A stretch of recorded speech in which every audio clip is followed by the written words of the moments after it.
The Fairy Valley by Ottilie Wildermuth. 1. Reading Julie. The family was gathered at breakfast. The father drank his coffee. The mother distributed the milk into the numerous bowls that stretched out towards her. Clara brought the basket of bread, piled up high. There was a merry bustle around the round table. Minchin broke all her bread roll into the bowl to make a cake out of it. Ferdinand let the hollowed-out bread roll float as a little boat on the milk sea. Theodore carefully shoved his own into his pocket as a school treasure, as he called it, and dipped old crust of bread in it. Clara cut hers daintily into slices, and little Otto, whom his mother had eaten before, wobbled around the table and begged from everyone. "Gunk, gunk!" That is, a dipped piece of bread. Only one bowl was still untouched, one seat was empty. "Where is Julie?" asked the mother. "She got up soon after me," said Clara, who had long since finished, and in the meantime had already dressed Minchin and prepared the cups. "She was braiding her braids when I came over." "Where is she again?" said the father angrily. "Go, look for her." "Look for Julie, look for Julie," cried the two boys with exultation, left the milk, and went away noisily. It was evident that this hunt was a well-known and often enjoyed pleasure. The mother did not like it. Soon, a loud laughter, a shout, and a refusal was heard, and on the threshold appeared the missing Julie, pulled by both arms by the merry boys, still in her night-jacket with her hair flying. One wore the comb, the other the fairy tales of the Arabian Nights, in which Julie had become so absorbed while she was braiding her hair that she had remained seated for half an hour with half-braided braids. "Julie has already had breakfast with Harun al-Rashid," cried the brothers. The others laughed together, and Julie began to cry. "Have you read again, Julie?" said the mother reproachfully. "There, go into my bedroom and dress yourself completely. You must drink your milk cold." The boys, who were still full of jubilation over their little campaign and their discovery, were commanded silence. The parents were displeased, and Julie, who might have had the morning feast merrily with the friendly little circle, drank her cold milk sullenly after the prayer, and sulked with Clara so that she had not called her before, with the brothers who had fetched her, pushed away the little one who wanted his gonk-gonk, and thus began the clear day in a melancholy manner. Now they went to school, but Julie was a little late, for she had to gather her feather pipe in the bookcase, her books in the chest of drawers, her notebook from the drawer. She had just had to read a story yesterday while Clara was tidying up her things. The little volume of The 1001 Nights had been locked up by the mother in the chest of drawers. But a volume of Moosehouse's folk tales, which her neighbour Amalie had lent her, still found room in her school bag. She did not pay too much attention to the teacher's reprimand for her lateness. The story of that morning went round in her head. She still had to find out how Aladdin had fared, and only studied how she could get the book out of her mother. Songs were recited. Then Julienne was well. She had an excellent memory and learned easily. Afterwards, the Bible was read. That was boring to Julie. She had known the beautiful, simple stories of the Bible for a long time. That was not so entertaining as her fairy tales. Unnoticed, she opened the Moosehous and read it under the table while she had the open Bible lying in front of her. "Julie!" cried the teacher suddenly, noticing her absent-mindedness. "Who are we reading from?" Julie started and was in the greatest embarrassment. "From Daniel," whispered the obliging neighbour. "From Daniel?" she said confidently. "Who had Daniel thrown into the lion's den?" asked the teacher. The neighbour was silent, and Julie, who had thought of everything rather than Daniel, said in utter confusion, "The Suzanne of Babel," for she could think of only this one passage of scripture in which Daniel appears. A roar of laughter rang through the school. The book of fairy tales was discovered, picked up by the teacher, and Julie had to sit with her Bible in a special chair near the teacher so that he might keep a better eye on her and that she might not read it twice. This was a severe humiliation for her, who, in spite of her absent-mindedness, was usually among the first in her class, as she was not lacking in talent. It was an unlucky day for poor Julie, not only at breakfast and at school. She had lost 2 books of fairy tales almost at the same time. Now all her thoughts and efforts were directed to at least getting Aladdin back. After dinner there was free time. The children, big and small, romped about in the garden in merry play. Julie crept upstairs. She had noticed that her mother had left the key to the chest of drawers. She hurried into the room to quickly catch hold of the locked jewel. She wanted to put it back in again afterwards. She felt that it was not right, but the desire was too great.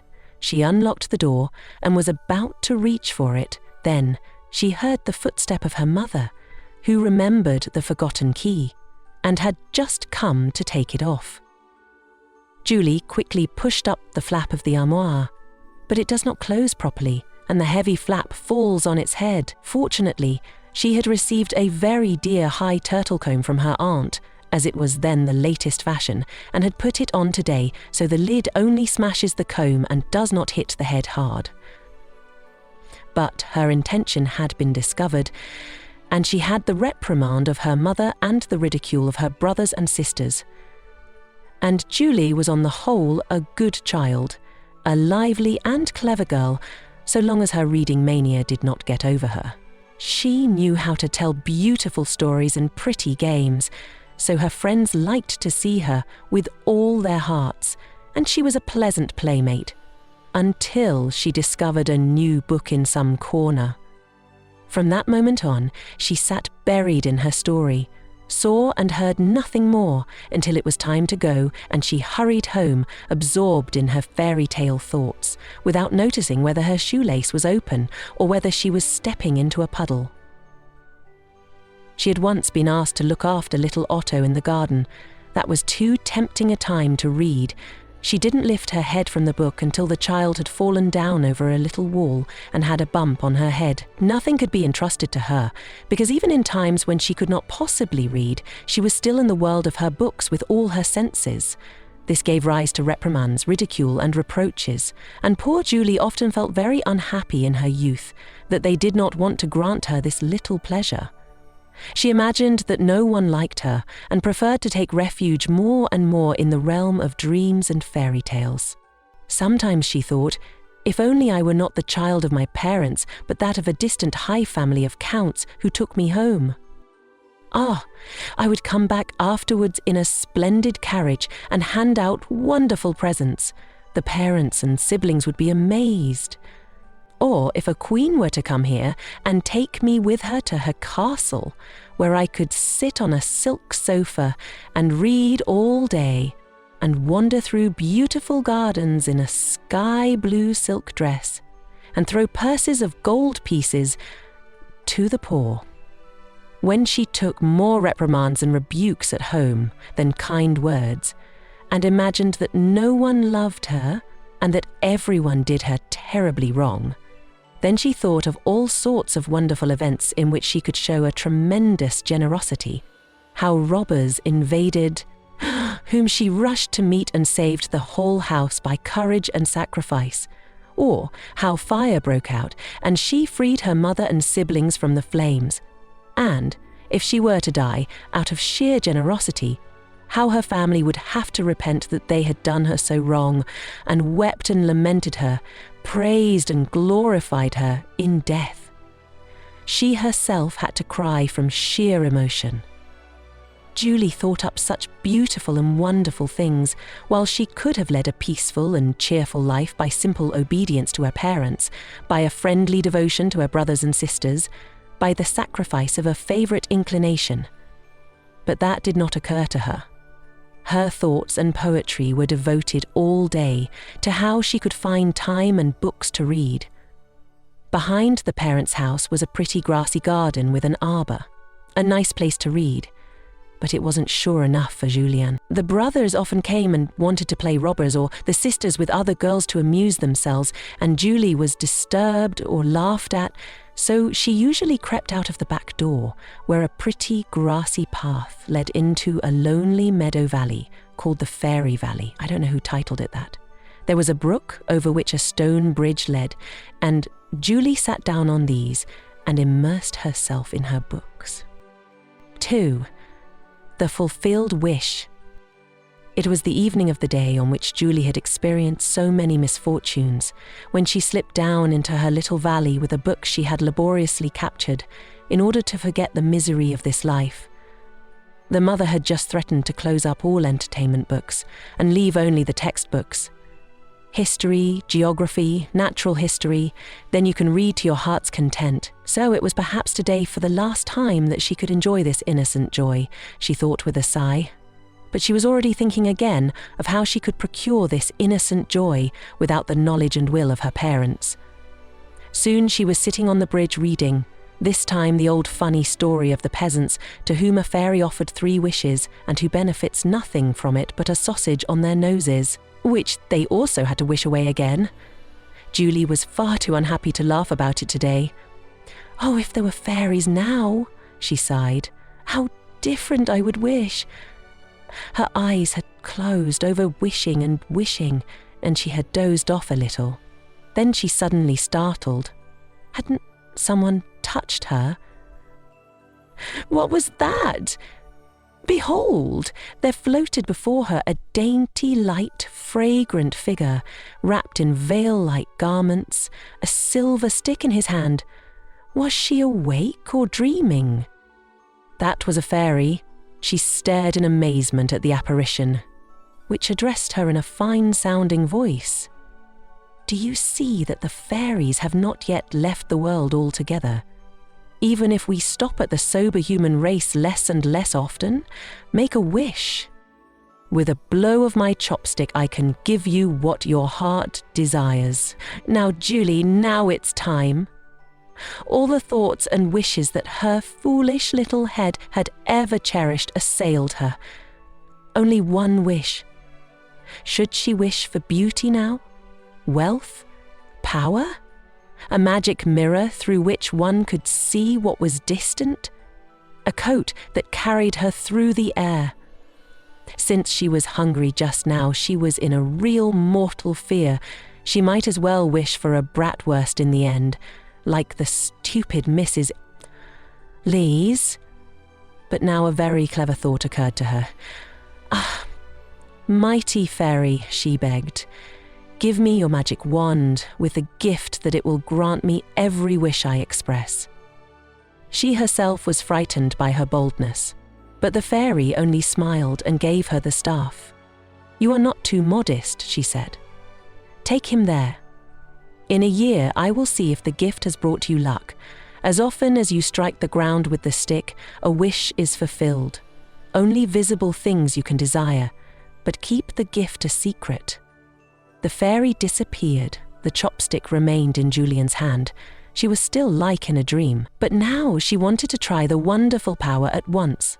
What should be her first wish? Now, I must confess that, in spite of her exuberant dreams, Julie was still a child and was very fond of eating something good.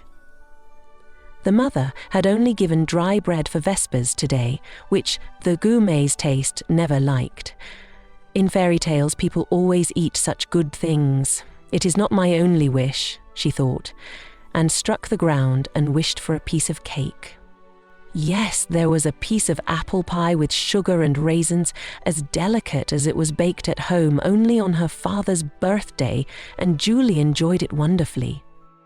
That couldn't be a dream. She had to wish for another piece and another until she was so full that she forgot all her wishes and hurried home in the twilight, having carefully concealed the chopstick under her clothes. The brothers and sisters at home sat around the table on the balcony with great pleasure and feasted on sour milk, which Clara distributed very conscientiously. It tasted wonderful to everyone. Clara had saved Julian's share, but she could not eat a bite anymore. Theodore rehashed his old joke of the morning and said, "Now Julie has dined with the fairy fanfaluche." "Yes, if you only knew what I know," thought Julie, and was silent. The table was lifted. Clara put the little ones to bed with their mother, set the table for their parents, and then sat down on the chatting bench in front of the house to enjoy the beautiful, balmy night a little longer. Neighbour Amélie came over, and the two girls still had a lot to talk about and discuss. Julie thought that the fairy cake also makes you sick if you eat too much of it. She went to bed and dreamed of all the glories she could now rule. The next morning it was Black Bread Day, as the children called it. For on some days of the week they did not eat a breakfast roll, in order to be able to buy bread for poor children with the money they had saved. But the good mother gave each of them a piece of black bread. At first it had not tasted very good, but they soon got used to it, rejoiced in their small savings, and boasted that the bread was good. Julie secretly pushed her piece aside and poured the milk into the cat's bowl. Then she knew something better. While the others were preparing their school supplies and repeating their tasks, she slipped into a remote room and knocked on the ground. "Chocolate and sugar pretzels," she commanded. Right there was the largest cup full of fragrant chocolate, and on a plate beside it lay the most delicious pretzels. Julie was still enjoying it when the school bell struck. The cup disappeared happily. She pushed the pretzels into her pocket. But with horror, she remembered that she had quite forgotten to learn her schoolwork in the midst of yesterday's experiences. What to do now? She would have liked to have done so too, but only visible things, the fairy had said. So she hurried to get to school. And she, the wonderful Julie with the magic wand, the favourite of the fairies, had to let herself be scolded by the teacher and move down a whole row because she had learned nothing. That was too bitter. But you must not think that Julie wanted nothing but cakes and pretzels, although I know children who did. She did not fail to do so, and the good, simple food at home no longer tasted good to her, since all the delicacies in the world were at her disposal. But she also had many other wishes.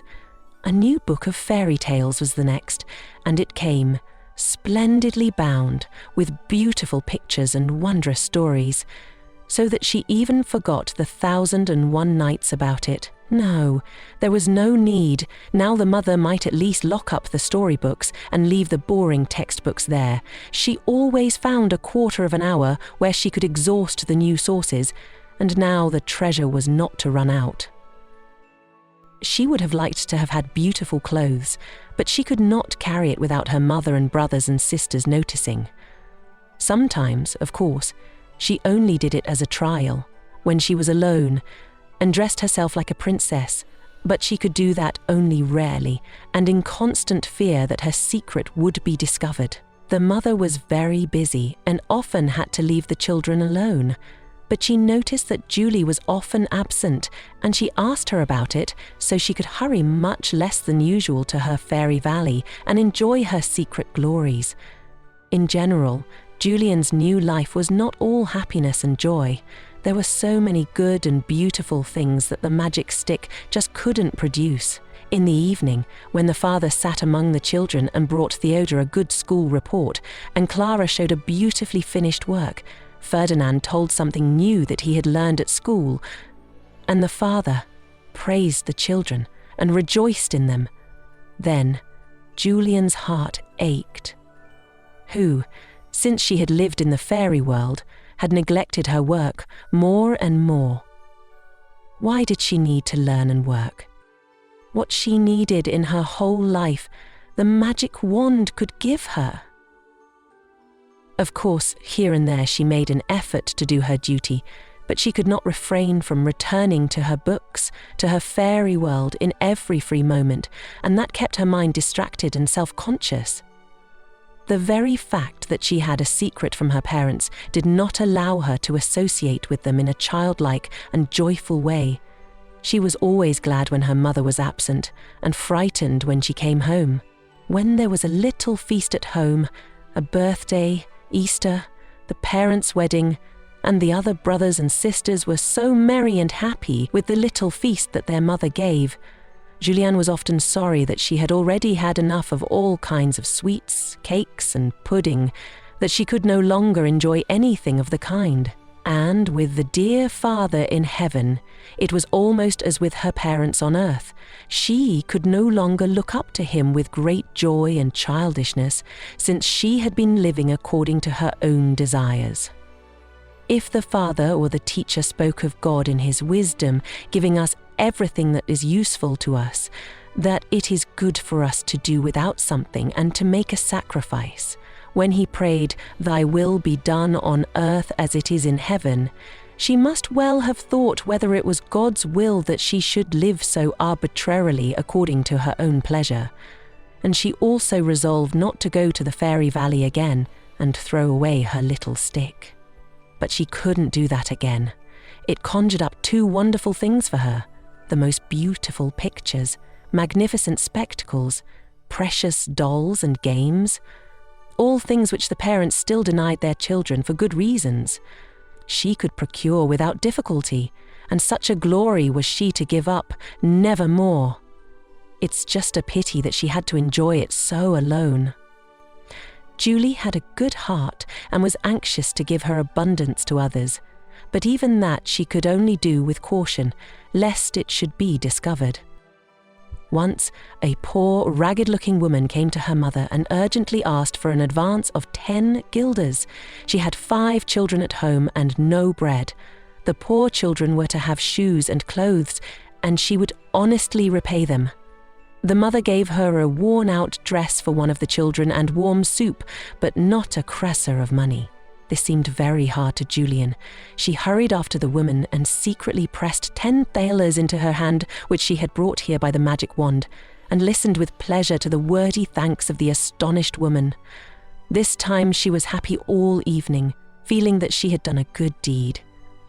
The next day, Jacobols, a poor boy, came, who was allowed to fetch the loaf of bread every week, which was bought out of the children's savings. Blissful, as always, he went off with the bread. But now Julie thought, "Wait, I'll make you happy all the more."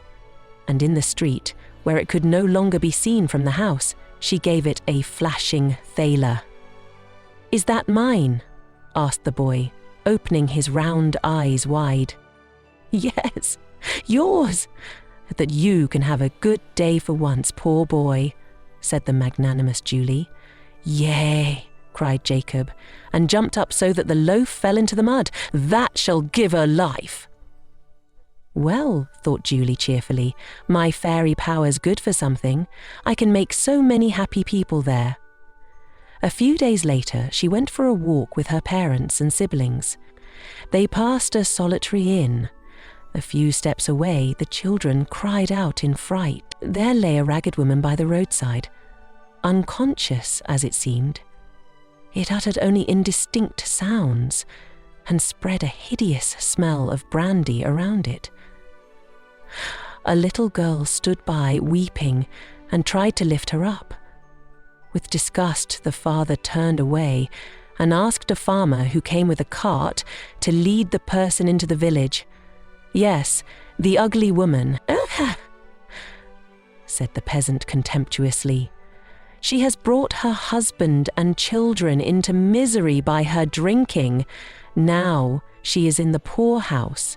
The community takes care of her and the children and does not leave her any money to drink." A few days ago, however, someone must have been so stupid as to give her money. Since then, she has passed from one inn to another and never gets sober. The poor drops of children. She was also with me and asked for money, said the mother, but I knew her and gave her none. Julie had recognized the woman. She was as quiet as a mouse when the farmer drove on with the nasty burden, growling, and the other children expressed themselves in horror at so abominable a vice. At home a man was waiting for his mother. It was Jacobold's father. "Ah, my dear wife," he said, "you have already done us so much good. But don't be angry. If you think of us again as great a benefit as yesterday, you had better give it to me yourself. Money is easily a temptation to such a boy." "I don't understand you," said the mother. "I didn't give your Jacob any money." "Yes, you know, yesterday when my boy was allowed to fetch the bread from you, which is such a great thank you to us, Your young lady gave the boy a large thaler afterwards." "Certainly not," said the mother. "I can't give such large gifts of money, and my children still less, and I never give so much money to a child." "It must be so," said the man. "If only the boy had lied to me." So when the boy had the money under his hand, more than he had ever seen before, he will bring it to me. Here comes another rascal more useful than mine. He sees the money with him and persuades him that they will keep it and have a good time with it. "Yes, the young lady gave it to me for that," says mine.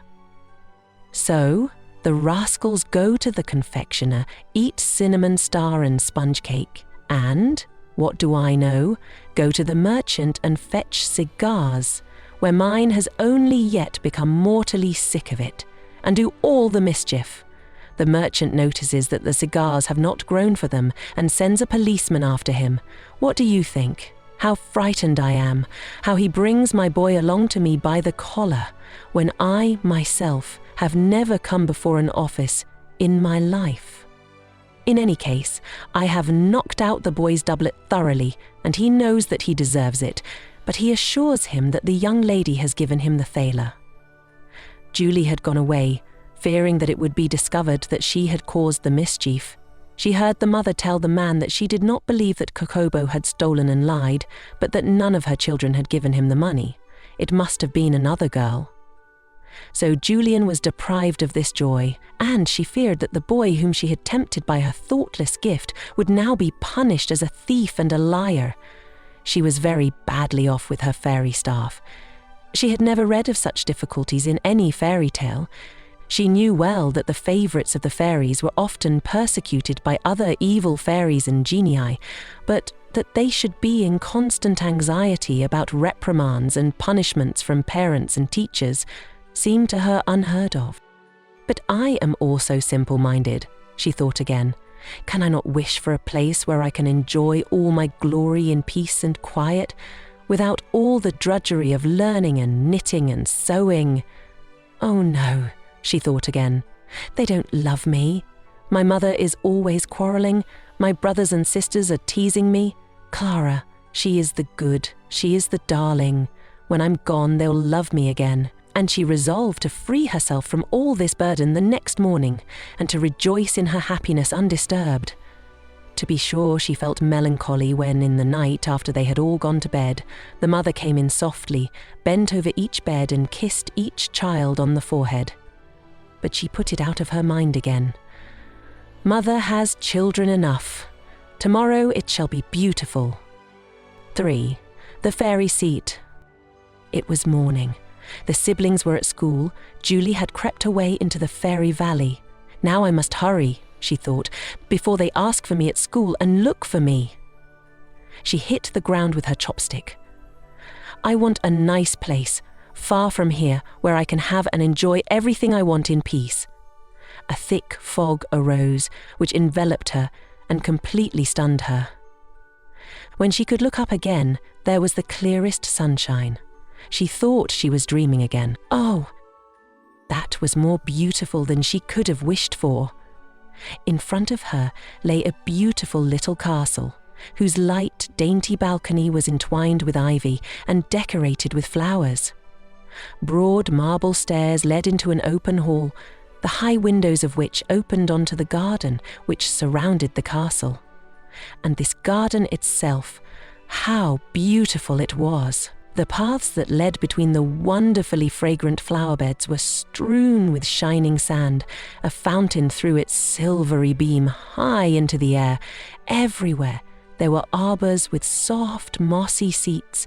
Colourful birds slipped between the blossoming branches and sang to their heart's content. She could hardly bring herself to go into the castle for joy and amazement. And there it was, even more beautiful.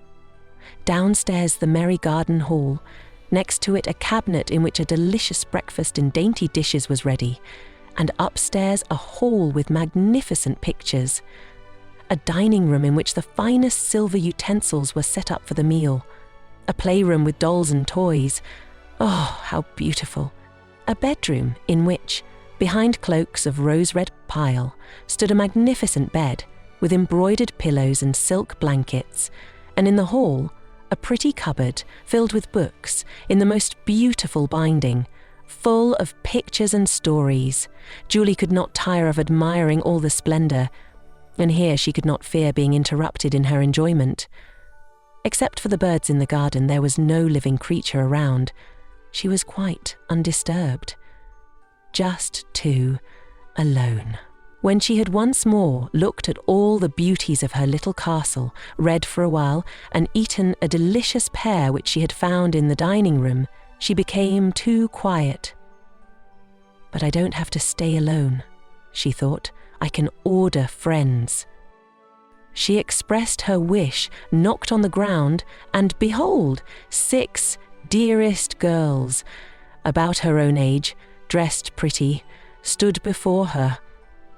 At first, she was a little taken aback by the new playmates, but they were very lively and active, greeted them and called their names: Rosa, Minna, Clara, Emily, Lincoln, Susan.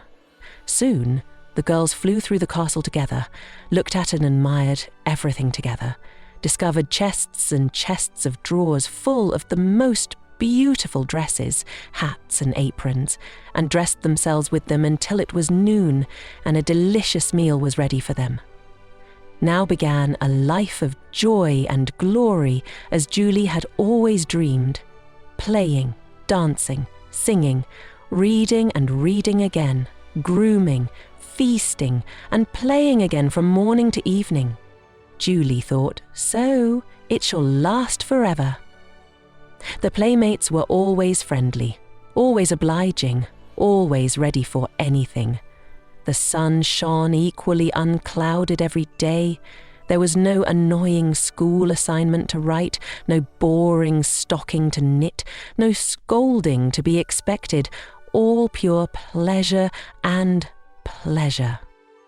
It was only when Julie went to bed that she thought of her mother's light tread, how she had walked about the children's beds, and in the morning she sometimes remembered the circle of brothers and sisters gathered around her father for morning prayers.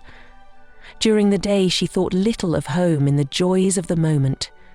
So it went on for a week, so it went on for 2 weeks. Then the new life began to tire Julie a little. It is true that she could call forth new clothes, new toys, new books every day, but it all seemed the same to her. The sweets had been disgusted from her lately. At home, where she had enjoyed them in excess, she was disgusted by them. More and more she had to think of home, of the good times before she had fallen so completely into her reading frenzy, of the joyful games in the schoolyard, which had been such a joy after studying and sitting still, of the siblings, of the merry Ferdinand, of the mischievous Theodore, of the dear, nice little Otto, of Minchin and the gentle Clara. How beautiful the birthday parties had been. That of their father in winter, when they were allowed to see the shadow play and crack nuts. That of his mother in the middle of summer, when they made a trip on the lake. Her own birthday in the spring, when Clara made her a wreath of roses and mayflowers, and all the others. She could have all that now, of course, flowers and wreaths, a trip on the water and nuts. But it was not so nice. The playmates, friendly, willing and dainty as they were not like the brothers and sisters. They always remained the same. They often seemed to her uncanny, like living dolls, for she did not know where they came from. She often felt as if she were quite alone in the world and had the most painful homesickness. She also thought of everything that had embittered her homeland so much, of her mother's reprimands, of her father's anger, of the teasing of her brothers and sisters. But if she thought about it rightly, was it not her own fault for everything? Her stupid reading, and not just reading alone, but her eternally distracted mind, which turned her away from her duty. who had deprived her of the modest pleasures of her father's house by dreaming herself into another life. Now that her life itself was much more wonderful than even the fairy tales in the books, now she had much less desire to read, and she often thought that this should never spoil her life in her father's house. It occurred to her that she wanted to work. The playmates were also willing to do so. She would always have liked to do fine work, embroidery and the like at home. Her mother would not allow it until she could knit beautifully and sew the ordinary, and that had never happened because of her indolence in needlework. So she wished for tools for beautiful embroidery and a dainty work basket with silk, pearls, coloured wool, and embroidery patterns appeared. Now it was time to work. But alas, the dexterity was one of the things that the magic stick could not do. The 6 girls could do everything, and were ready to teach it to Julien, but the learning is so tedious, the stitches would not be pretty.